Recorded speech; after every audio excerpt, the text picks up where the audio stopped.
Allah tidak butuh waktu yang lama untuk ampuni dosa kita.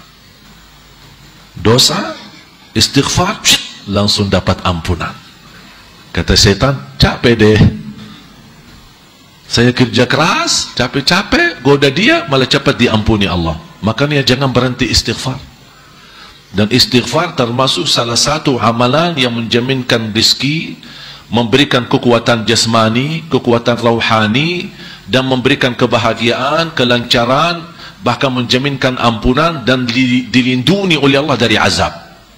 Buka suratul Anfal ayat 33. وَمَا كَانَ اللَّهُ مُعَذِّبَهُمْ وَأَنْتَ فِيهِمْ وَمَا كَانَ اللَّهُ مُعَذِّبَهُمْ وَهُمْ يَسْتَغْفِرُونَ.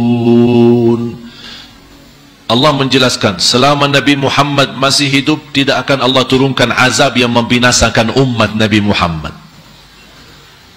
Ketika Nabi Muhammad SAW meninggal dunia, masih ayat ini berlaku selama mereka beristighfar, akan dilindungi oleh Allah dari azab yang membinasakan umat.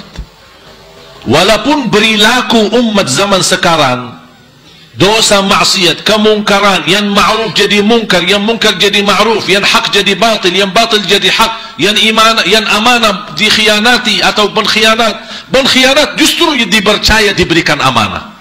Zaman kebalik. Sudah layak dan fantas turun azab Allah. Tapi kenapa tidak turun azab Allah? Karena masih ada banyak hamba yang salih yang masih beristighfar. Allah melindungi umat Nabi Muhammad dengan berkatnya Nabi Muhammad dan berkatnya istighfar. Makanya jangan berhenti istighfar. Setiap waktu, setiap saat. Nabi Muhammad saja sallallahu alaihi wasallam setiap hari 100 kali istighfar. Nabi Muhammad dah punya dosa, gimana kira-kira kita? Jangankan habis dosa maksiat istighfar, habis ibadah pun kita istighfar. Habis salat astaghfirullah, habis ibadah astaghfirullah, kita selalu istighfar. Habis majlis ilmu ada doa istighfar, subhanakallahumma wa bihamdika asyhadu an la ilaha illa anta astaghfiruka wa atubu ilaik. Kenapa ada doa istighfar? Namanya kafaratul majlis.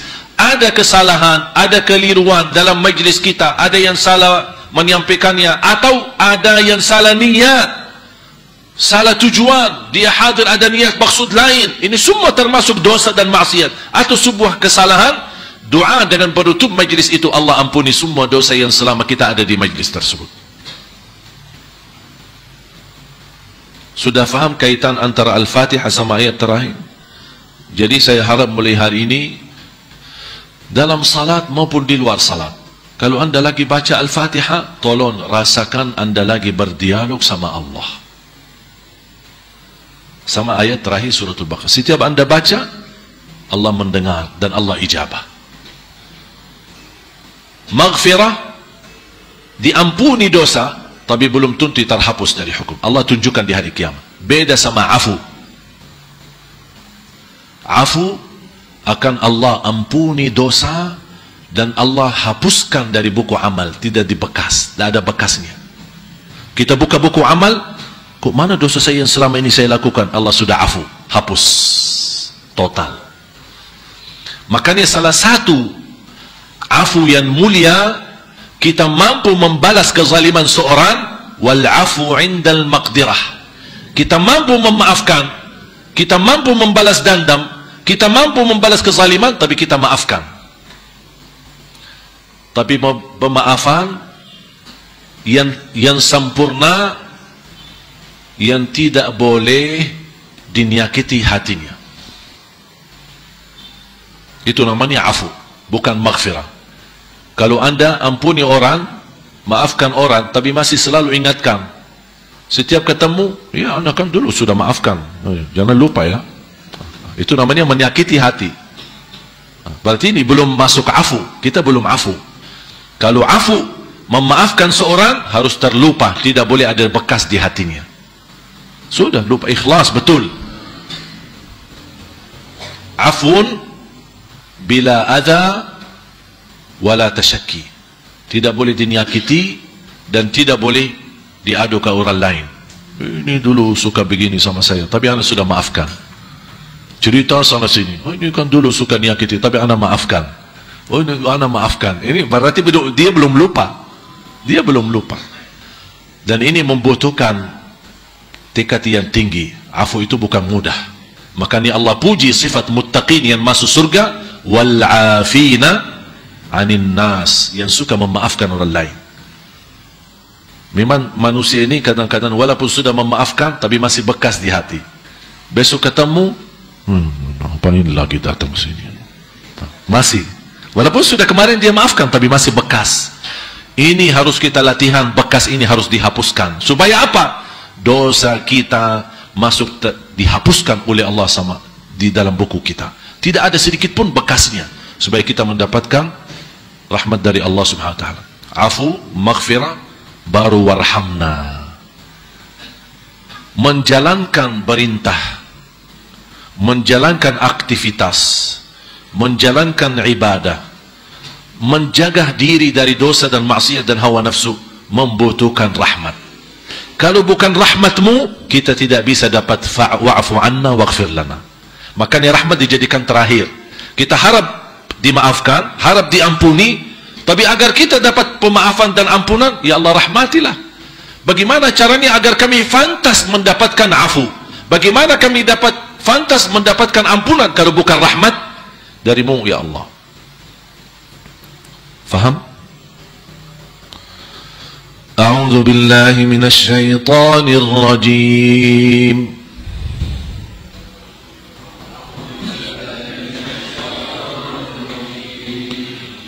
A'udzu billahi minasy syaithanir rajim.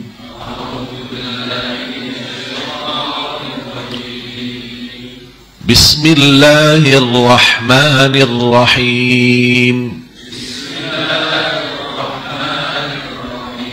Tolong diperhatikan. Bismillah. Jangan bismillah. Di Indonesia masih lam, la. Bismillah. Apalagi kalau kita dengar anak-anak ngaji. A'udzu billahi minasy syaithanir rajim. Bismillahirrahmanirrahim. Itu salah. Dan sering saya ketika kunjungi pesantren, TK-TK, sekolah-sekolah tahfiz Quran, tidak boleh ngajarin anak seperti itu. Mengarit-ngarit ayatnya, mengarit-ngarit hurufnya. Harus diberikan kemudahan. A'udzu billahi. Jangan a'udzu billahi. Salah. Nanti kesulitan dia melancarkan bacaannya. Lam Arab beda sama lam Indonesia. Kalau lam Arab memang posisi ujung lidah ke tengah. Apel. Coba bilang apel. Apel. Di mana lidahnya? Ke tengah kan? Saya mau lidah sama, tapi ke depan, bukan ke tengah. Apel. Lel. La. Billahi. Coba ikuti an. Di mana posisi lidah? An. Ke atas kan? Hampir dekat gigi atas. Sedikit mundur, sedikit. Jangan satu langkah. Kalau satu langkah masuk ke tenggorokan nanti. Sedikit saja mundur ke dalam, ke belakang, itu lam. An, al. Coba an, al. Tidak boleh jauh. Jangan an, al. Beda, jauh, terlalu jauh itu. Ya. An, al. Al. Beda enggak suara? Kalau beda suara berarti ada yang salah. An, al, al. R-nya di mana? Ke belakang lagi. Yang di Indonesia, lam Indonesia adalah posisi R, bahasa Arab. Ra, al, al. Bismillah. Sudah tahu posisi? Yang saya harap sekarang Bapak Ibu jemaah sekalian bisa membedakan mana yang benar, mana yang salah. Walaupun Anda belum mampu sempurnakan ucapan yang benar, tidak masalah. Yang penting kita sekarang sudah tahu yang penting mana yang benar, mana yang. Kalau sudah tahu bedanya, insya Allah akan mudah bisa membenarkan dan menyempurnakan yang